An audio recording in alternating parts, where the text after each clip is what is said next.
Resulta que el universo apareció hace 14.000 millones de años y apareció sin coste energético. Apareció con una energía igual a cero. De hecho, todavía tenemos energía igual a cero en todo el universo. Y es curioso que en una parte tan pequeñita de todo el universo como es la Tierra, resulta que el problema energético sea un problema que de hecho depende de la humanidad, depende de él.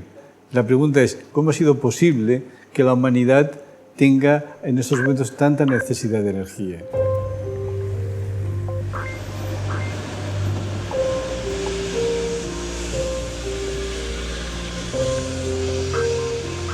Así como el universo surge del Big Bang, es la teoría actualmente aceptada, pues a mí me interesa mucho cuando salgo de casa ver qué modalidades de energía se utiliza una ciudad y yo mismo utilizo para moverme por una ciudad, para venir a mi puesto de trabajo, a mi lugar de trabajo, y también cómo han evolucionado, de dónde surgen esas modalidades de energía. O sea que es el plantear el problema de la energía y de la evolución en un mesocosmos en la ciudad o en un microcosmos como es un cuerpo.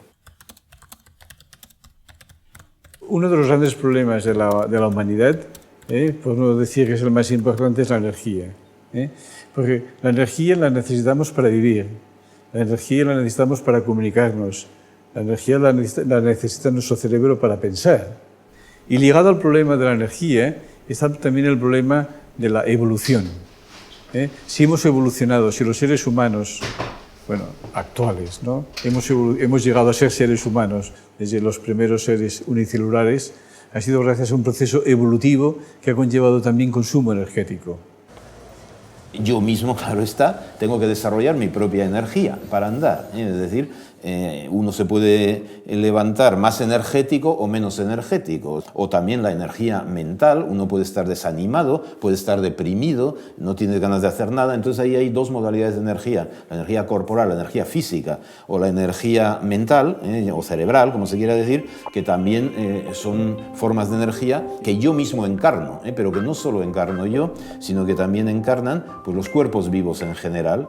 Entonces, claro, me interesa, en el momento en que yo estoy reflexionando sobre la energía, me cruzo con personas y digo, ahí va, estos también son centros de energía.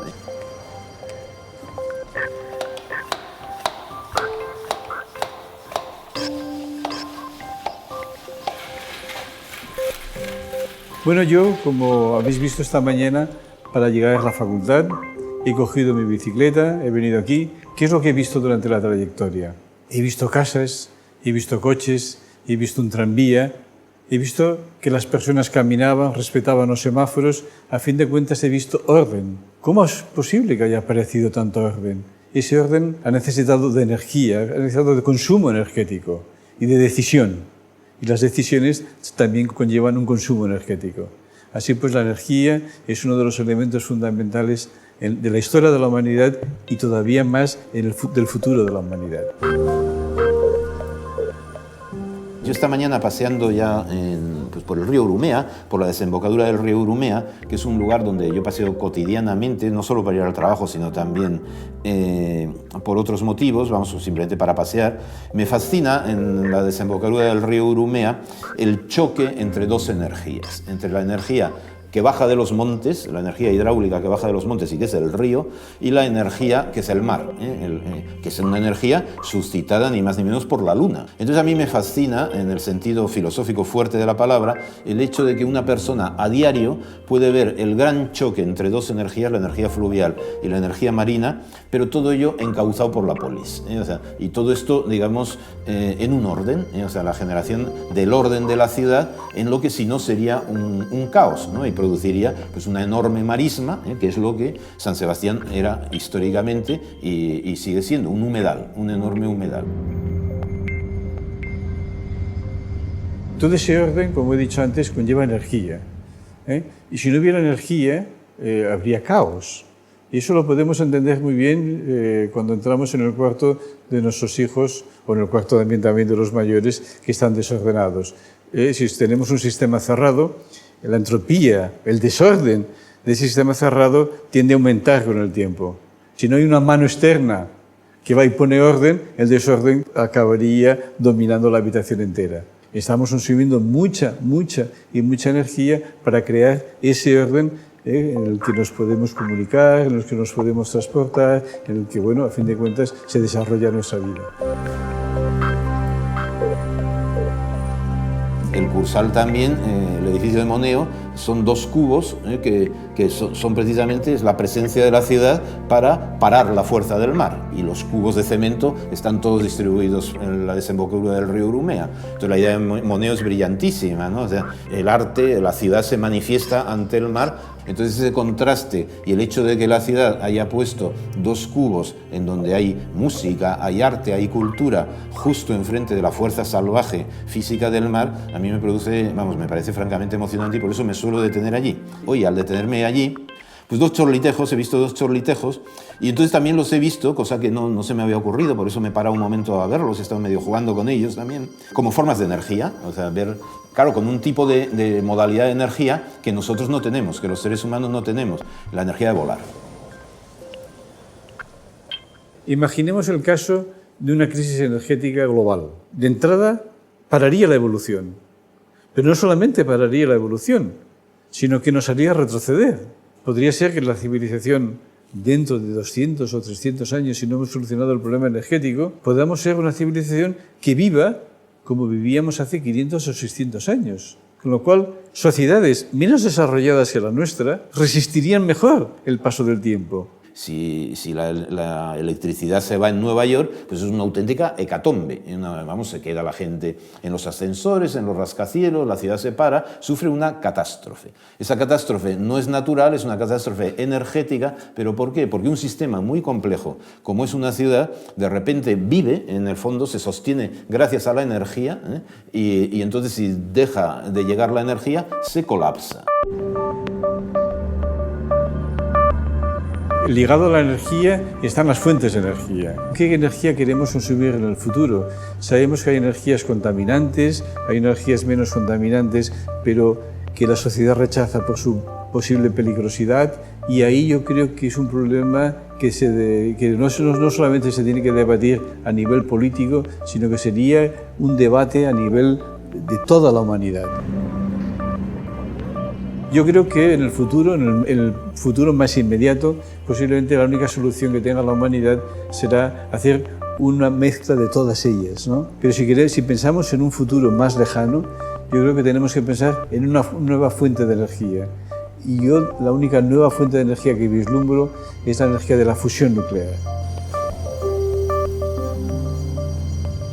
El ser humano, quiero decir, aprendió a encauzar un río y a hacer presas y luego a convertir la energía hidráulica del agua en energía eléctrica. Pues de la misma manera el ser humano y su cuerpo pues también tiene su energía pues que es la sangre, desde luego, que transmite oxígeno a todos los órganos del cuerpo. Entonces ahí se producen fenómenos químicos de combustión que son muy pequeñitos, pero muy importantes. Y entonces ahí se produce una serie de reacciones químicas que le permiten liberar energía, liberar calor, tener una temperatura media, porque somos animales de sangre caliente, estable, y tener también una modalidad de energía que me parece la más singular y la más interesante filosóficamente, que es la energía cerebral o mental. En los últimos 100 años, la producción agrícola ha aumentado por 10. ¿Cómo es posible que haya aumentado por 10? Porque hemos generado orden, hemos generado máquinas capaces de generar mejor los alimentos. Toda modalidad de energía genera efectivamente formas de orden, formas mundos pequeños, mundos medianos, mundos grandes. Entonces la idea es que si algo es creativo es el cerebro humano. O sea, el cerebro humano es, digamos, la entidad más creativa, capaz de generar con la mínima energía la máxima complejidad y por lo tanto con el menor coste energético.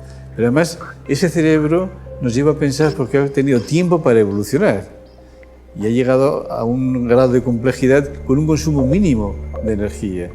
Porque llevamos, desde que apareció la vida, llevamos ya 4.000 millones de años de evolución y de un principio de evolución cerebral. El número de estrellas y de galaxias que hay en el universo puede ser el mismo que el número de neuronas que tenemos en el cerebro.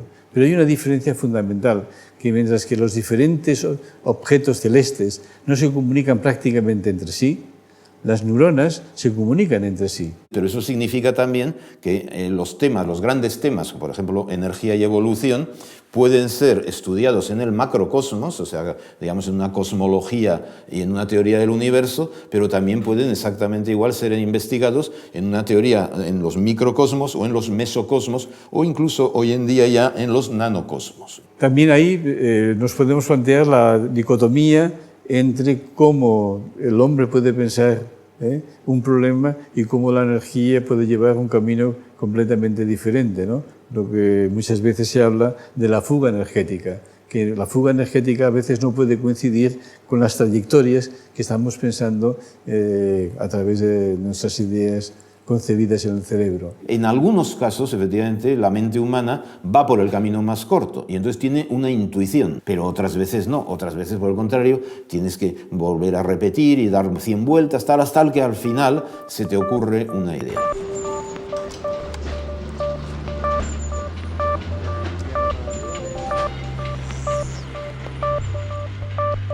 Si caminamos por la ciudad, somos conscientes de que hay un consumo energético excesivo.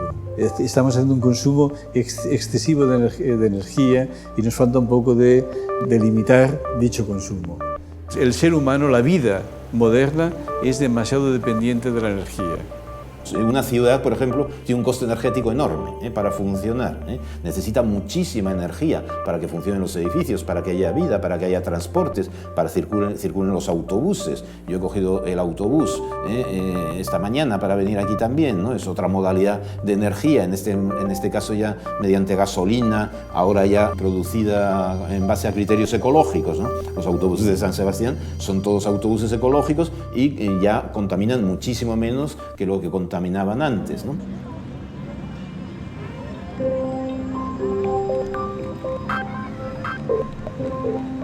Claro, con tanto consumo energético, con tanto cambio evolutivo, con tanta tecnología y con tanta ciencia, nos podemos preguntar si en el futuro, incluso actualmente, ¿quién legisla? ¿Debe legislar el derecho o debe legislar la ciencia? Y esta pregunta no es banal. Y esta pregunta ya se la hicieron Hobbes y se la hizo Galileo. Cuando se juntaron en Florencia, ya se empezaba a ver que había una dicotomía entre lo que decía la ciencia y lo que podía decir el derecho. Pues ahora imaginaros 4 siglos más tarde, cuando nos enfrentamos a problemas que el hombre nunca se había planteado hasta ahora. Si podemos congelar un humano y revivirlo dentro de unos cuantos años. Incluso el cambio climático. Estamos hablando del cambio climático, legislando sobre el cambio climático, pero no sabemos exactamente qué es el cambio climático. O sea que yo creo que el futuro nos abre unos grandes interrogantes muy interesantes para que filósofos, científicos de todo tipo puedan interaccionar entre sí y busquen una solución más plausible y más correcta para la humanidad. La criogenia también es tecnociencia, es decir, esto solo ha sido posible a partir de mucho conocimiento científico, pero también de desarrollos tecnológicos importantísimos que han permitido algo que era, que si lo hubieran conocido los faraones de Egipto, pues hubieran estado encantados. Pero en este caso ni siquiera se deteriora el cerebro, entonces se queda como parado en el tiempo a la espera de que venga la solución al problema que tú tienes, a la enfermedad que tú puedas tener. Entonces te tienen que descriogenizar. Esto es costosísimo, tiene un coste económico enorme, plantea problemas jurídicos enormes también. ¿Es eso un ser vivo o no? ¿Tiene voluntad o no tiene voluntad? ¿Qué sucede con sus bienes? ¿Qué sucede con sus hijos, con sus parientes? Eso de tener a una persona criogenizada, pues obviamente tiene una incidencia en las demás personas, en la familia.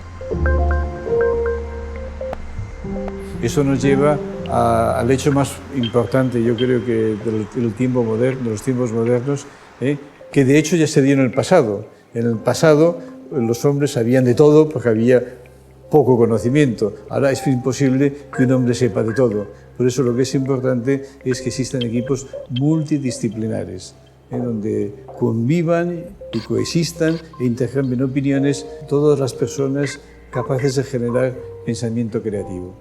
La tecnociencia está basada en conocimiento, o sea, se requiere muchísimo conocimiento científico para las nanotecnologías, para investigar los agujeros negros o para estudiar las estrellas o las galaxias, o también para la criogenia o también para Internet, pero lo notable de la tecnociencia es que ese conocimiento es subsidiario, o sea, no es un fin en sí mismo, sino que es un medio para innovar.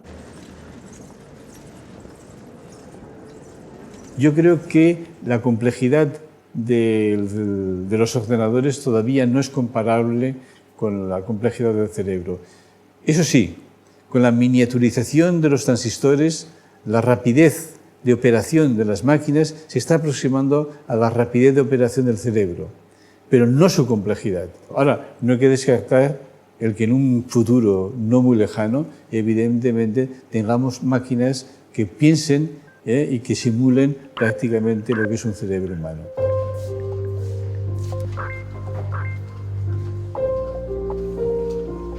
La tecnociencia plantea problemas jurídicos, morales, religiosos de gran envergadura, cosa que la ciencia, en su nivel teórico, experimental, tradicional, pues en la medida en que busca el conocimiento, era altamente respetada, mientras que la tecnociencia suscita miedo, suscita inquietud.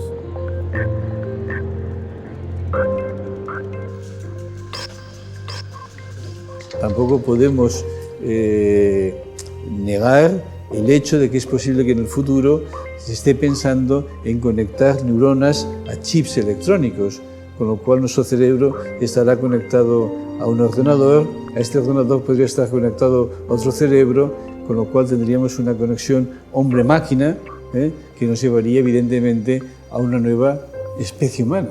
O sea, yo no descarto que el hombre, tal y como lo concebimos hoy día, dentro de 400 o 500 años, sea un hombre completamente diferente. Y entonces la relación entre la ciencia y la sociedad ha cambiado. ¿Por qué? Pues porque la tecnociencia transforma las sociedades, transforma la materia, transforma los seres humanos, transforma los cerebros, y no todo el mundo está dispuesto a ser transformado. Un robot libre todavía no se ha inventado y no creo que se llegue a inventar jamás. Cinematográficamente hablando, metafóricamente hablando, el hombre-máquina. El hombre-máquina es muy posible que sea el ser humano del futuro. O sea, nuestra condición humana evidentemente puede cambiar. Eso que los filósofos llaman de la condición humana como la entendemos hoy puede ser completamente diferente a como la concebirán nuestros bisnietos o los bisnietos de nuestros bisnietos.